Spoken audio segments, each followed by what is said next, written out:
Does the Madden curse really exist? Let's find out. I'll be honest, I've always had beef with the Madden curse because I feel like as soon as someone's on the cover, people will point to any little negative thing that ever happens to them and blame it on the Madden curse. They're way too liberal with it. It's like if you're on the Madden cover, you can't beat the curse allegations unless you break a bunch of records and win the Super Bowl the year you're on it. And even then, people would probably be like, oh, well, he only had 9 touchdowns this year instead of 10. That's the Madden curse for you. But with that said, some cover athletes did have truly unfortunate things happen to them that you could blame on the curse. So here's what we're gonna do. We're gonna go through every Madden cover athlete in history and keep a tally. Were they cursed or were they not cursed? And for them to be considered cursed, they have to meet 2 requirements. First, it had to happen during the year they were on the cover. You can't be on the cover in 2002 and then have something bad happen in 2005 and blame it on the Madden curse. And second, whatever bad thing happened to them had to be a genuinely unfortunate outlier event. Not something trivial, like having a few more interceptions than the year before or losing a playoff game that you might have reasonably lost anyway. Now the question is, where does this theoretical Madden curse start? Because from 1988 to 1999, it was just John Madden on the cover. And while there were some players vaguely in the background of these covers, they obviously weren't the focus, so they don't really count. But in that same time frame, there were a couple players featured by themselves on some international versions of the game. And some sources will tell you this is where the Madden curse started, specifically with Garrison Hurst on the international cover of Madden 99. But I have a few problems with this. First of all, Hurst had his best season the year he was on the cover, racking up over 2,000 total yards and 9 touchdowns. Now people say he got cursed because of how that season ended, and I get it. He suffered a horrific ankle injury in a playoff game against the Falcons, and it did cost him the next 2 years of his career before he was finally able to return in 2001. And that's super unfortunate, no doubt about it. But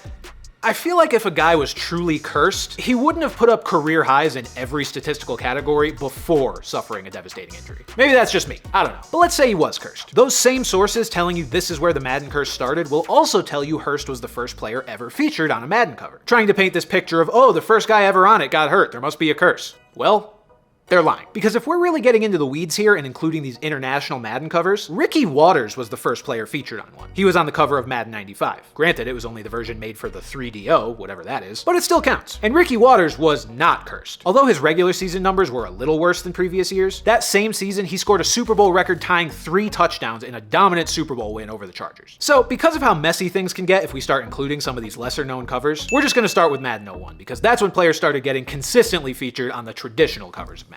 Which brings us to our first cover athlete, Eddie George. Not too much to say here other than he was decisively not cursed. Eddie put up 1,509 rushing yards and 14 touchdowns along with 453 yards and 2 touchdowns through the air, the best statistical year of his career. The Titans went 13-3, were the 1 seed in the AFC, and although they lost their first playoff game, it was to an equally impressive Ravens team who went 12-4 that season and went on to win the Super Bowl. Now Madden 02 with Dante Culpepper is a different story. Dante's first season as a starter earned him the Madden cover because he threw for 3,937 yards, 33 touchdowns, and 16 interceptions while adding 470 yards and 7 touchdowns on the ground. But the following season, the one where he was on the cover, didn't go as well. Culpepper played 11 games, throwing just 14 touchdowns to 13 interceptions before missing the last 5 games of the season with a knee injury. Considering the incredibly hot start to his career and the equally incredible fall off the year after, I think it's fair to say Culpepper was cursed. Marshall Faulk graced the cover of Madden 03, and a lot of people will swear he's a curse victim because he put up 5 straight 1,000-yard seasons and then finally missed that mark the year he was put on the cover. Now look, I know falling off a statistical cliff the year you get put on the cover isn't exactly a great look if you're trying to argue against the curse, but Marshall Faulk was 29 entering the 2002 season. We talk about running backs today as if they're dust once they turn 27, let alone 2 decades ago. That's why I'm gonna say Marshall Faulk was not cursed. He was just beaten by the only undefeated entity in all of sports, Father Time, or Daddy Clocks as I like to call him. Next up, we've got maybe the most infamous player in Madden history, Michael Vick. He was put on the cover of Madden 04 after his first full season where he threw for 2,936 yards, 16 touchdowns, and 8 interceptions, along with 777 yards and 8 touchdowns on the ground. The start of his career was actually pretty similar to Dante Culpepper when you think about it. Dual threat quarterback who got the starting gig in his second season and put up great numbers that earned him the Madden cover. Problem is the start of Vick's career might have been a little too similar to Culpepper's, because like Culpepper, Vick got injured the following year, suffering a fractured fibula in the preseason that cost him all but the final 5 games of his 2003 cover season. And since this situation was basically a copy-paste of Culpepper's, we're gonna call Michael Vick cursed as well. The first ever defensive player to earn Madden cover honors was Ray Lewis with Madden 05, and he was not cursed. Lewis was first team All-Pro, he finished 5th in Defensive Player of the Year voting, and while the Ravens did miss the playoffs, that wasn't really out of the ordinary at this point. From 2002 to 2005, they only made the playoffs 1 time. So yeah, definitely no curse here. Now, Lewis did have a terrible injury-riddled 2005 season, but that's why I specified, in order for it to qualify as the Madden curse, it has to happen the year you're on the cover. It can't just be indefinite, otherwise you could say the Madden curse is to blame and one of these guys breaks their hip in the nursing home in 40 years. Madden 06 featured Donovan McNabb, and he was probably cursed. McNabb was beefing with Terrell Terrell Owens and had a bunch of injuries, including a sports hernia, thumb issues, and a groin injury that would ultimately require surgery and end his season. He still had pretty good numbers for the games he did play. His 2,507 yards in 9 games actually had him on pace for a career year in that department, by a lot, but the universe and quite possibly the Madden curse had other plans. Shaun Alexander got the nod for Madden 07, and while this is a pretty similar situation to Marshall Faulk, I'm willing to meet the curse truthers in the middle here, because while it's true that Shaun Alexander was the same age as Marshall Faulk was entering his Madden cover season, 29, aka old as dirt, Alexander suffered an injury that was a little more of an anomaly than anything that happened to Faulk. Faulk missed at least 2 games in 3 straight seasons, the third of which was his Madden cover season, so it wasn't unusual for him to miss games due to injury here and there. Alexander, on the other hand, had never missed a game due to injury in his career before breaking his foot early in the 2006 season. He only missed 6 games and was very productive when he returned, but breaking a foot after 6 consecutive fully healthy seasons, that's a little cursy if you ask me. I refuse to call Vince Young cursed because he wasn't very good to begin with. In the NFL, that is. Not talking college. Vince got put on the Madden cover after a rookie season where he threw for 2,199 yards, 12 touchdowns, and 13 interceptions. Now, the redeeming factor was his rushing ability, because he also had 552 yards and 7 touchdowns on the ground. But I'm sorry, when a guy already has a negative touchdown to interception ratio, I'm not going to be surprised or blame the Madden curse when he does the same thing the following year, just worse. He threw for 9 touchdowns and 17 interceptions during his cover year. Although he might have shown more flashes his rookie year as opposed to his sophomore year when he was on the cover, it's not Madden's fault that a bad quarterback stayed bad. Brett Favre was on the cover of Madden 09, first as a Packer and then as a Jet because he wanted to make things difficult, but he wasn't cursed either. People will point to his shoulder injury and his league-leading 22 interceptions as reasons he was cursed, to which I say, what a surprise he got hurt, he's 39, and he led the league in interceptions multiple times before this. The 2008 season, even though it was his first with the Jets, was just par for the course for Brett Favre. Not cursed. Madden 10, our first dual cover featuring Troy Polamalu and Larry Fitzgerald, and our first split decision between cursed and not cursed. Larry Fitzgerald had another 1,000+ yard season and actually had a career high in touchdowns with 13, so definitely not cursed. But Troy Polamalu had the most injury-riddled season of his career, dealing with a knee injury that limited him to just 5 games. From 2008 to 2011, this was the only year Polamalu missed significant time due to injury. In fact, it was the only year in that span that he wasn't first-team All-Pro. So yeah, I think it's fair to say the curse made an appearance here. Madden 11 cover athlete Drew Brees, on the other hand, had a fully healthy season and threw for 4,620 yards and 33 touchdowns, but some say he was cursed because he threw a career-high 22 interceptions. And I could understand that if it was fully out of character for him, but throughout Brees' career, he's had seasons with 17, 18, and 19 interceptions. So yeah, 22 is a lot, but it's not that much more than what Brees had done both before and after his Madden cover season. Now, if he had a Jameis Winston-esque 30-30 type season, then yeah, I might blame the curse. But not for 22. And yes, the Saints lost in the playoffs to a 7-9 Seahawks team that same season, but at the end of the day, it was the 5 seed losing to the 4 seed. I am not moved. Peyton Hillis won a fan vote to be on the cover of Madden 12, and this taught us all a valuable lesson that you can never trust the internet to make important decisions. Credit to Hillis, though, for his incredible 2010 season that even got him considered for this cover, because he ran for 1,177 yards and 11 touchdowns out of absolutely nowhere with the Browns, and then did absolutely nothing for the rest of his career. I'm almost hesitant to call this the curse because he was probably always destined to be a one-year wonder anyway. After all, he had been in the NFL for 2 years before his breakout and did nothing those years either. Honestly, I think if you put anyone on the Madden cover after only 1 year of success, you're just asking to regret it later on. But I guess I'll put him in the curse section because who knows? Maybe he was robbed of a better career by the vengeful Madden gods. Alright, let's do a quick check-in. Now you might be looking at this breakdown and thinking, man, maybe the curse is real after all. I mean, it's affected a lot of guys up to this point. And I'll give you that. The argument that the Madden curse exists was pretty strong up through 2011. But this is where it all falls apart. If you want to talk about a player who took the Madden curse, chewed it up, and spit it out, look no further than Calvin Johnson. All he did the year he was put on the cover of Madden 13 was break the single-season receiving yard record, a record that still stands today. And I don't want to hear about him only scoring 5 touchdowns that year. Touchdowns fluctuate wildly year to year anyway, and we're especially not going to harp on it when the guy breaks a major all-time NFL record. The year after that, Adrian Peterson graced the cover of Madden 25 after a season where he rushed for over 2,000 yards. And get this, because he rushed for over 2,000 yards, some people blame the Madden curse for his decline in production. You know, because he only rushed for 1,266 yards and 10 touchdowns the year he was on the cover. What a bum, right? Yeah, no, Adrian Peterson wasn't cursed either. Madden 15 cover athlete Richard Sherman was once again a first-team All-Pro the year he was on the cover. The only negatives from his cover season were that he lost in the Super Bowl, which boo-hoo, he won it the year before, and that he had to get surgery in the offseason. But honestly, that's just a normal football thing. If you play the entire season and play well, you're not cursed. Odell Beckham Jr. was put on the cover immediately after his first season, which, as we've discussed, is risky, but Odell told the Madden curse to shove it and followed up his rookie season with the best statistical year of his career. 96 catches for 1,450 yards and 13 touchdowns. And the yards and touchdowns are still career highs to this day. Not cursed. Alright, so that's 4 curse breakers in a row, but it's not all sunshine and roses. Rob Gronkowski was on the cover of Madden 17 and dealt with multiple injuries that season, limiting him to just 8 28 games where he put up 540 yards and 3 touchdowns. Now, this wasn't exactly unheard of for Gronk. He had a similar season in 2013, so I'm hesitant to blame the Madden curse for this, especially since it's been dormant for at least 4 years by this point. But he was first team All-Pro in the 2 seasons leading up to this injury-riddled year, so for the sake of this video, I'll put him in the curse category. Tom Brady finally got his first Madden cover with Madden 18. A little weird that it took so long, but whatever. And he also stomped on the curse's face, throwing for a league-leading 4,577 yards, along with 32 touchdowns and 8 interceptions, en route to winning MVP. If that doesn't scream not cursed, I don't know what does. And as usual, no, I'm not counting him losing in the Super Bowl as him being cursed, considering he threw for a Super Bowl record 505 yards to go with 3 touchdowns and no interceptions. Antonio Brown is probably the best example of us having to place a statute of limitations on the Madden curse, because as of today, this man has completely lost his mind. But in the year he was on the Madden cover, he was still at the top of his game. He caught 104 passes for 1,297 yards and a career-high 15 touchdowns. After that, it all went downhill pretty quickly. But he survived the year he was on the cover. Good enough. Patrick Mahomes understandably got Madden's attention after throwing for 50 touchdowns in his first season as a starter, so they rewarded him with the cover of Madden 20. And what did Mahomes do that season? Oh, just won his first Super Bowl at the age of 24. No big deal. Safe to say he wasn't cursed either. Fresh off his first MVP award, Lamar Jackson got the cover of Madden 21 and had another incredible season, throwing for 2,757 yards, 26 touchdowns, and 9 interceptions, while adding another 1,005 yards and 7 touchdowns on the ground. His numbers overall were down a bit from his MVP season, but not nearly enough to call him cursed. Madden 22 featured our second ever dual cover with both Tom Brady and Patrick Mahomes after they met in the Super Bowl the year prior, and they showed everyone exactly why they're arguably the 2 best quarterbacks to ever play the game. During their cover year, Tom Brady, at age 44, led the league with 5,316 passing yards and 43 touchdowns, while Patrick Mahomes threw for 4,839 yards and 37 touchdowns. Absolute freaks of nature, both of them. And obviously not cursed. Madden 23 is exempt from this video because John Madden passed away in late 2021, and the game rightfully honored him by putting him back on the cover one last time. RIP to a legend. And finally, Josh Allen was the cover athlete for Madden 24, and he had another good season. He finished 5th in MVP voting, and while he did throw a career-high 18 interceptions, he also ran for a career-high 15 touchdowns. The highs and lows are really just a part of the Josh Allen experience at this point, so despite him being a little more reckless in the passing department last year, I really don't think it rises to the level of being cursed. So there's the final tally, and this is why I don't understand how people still talk about the Madden curse to this day. You could make an argument that it existed back in the early 2000s, but even if it did, it's definitely been broken by now. Moral of the story?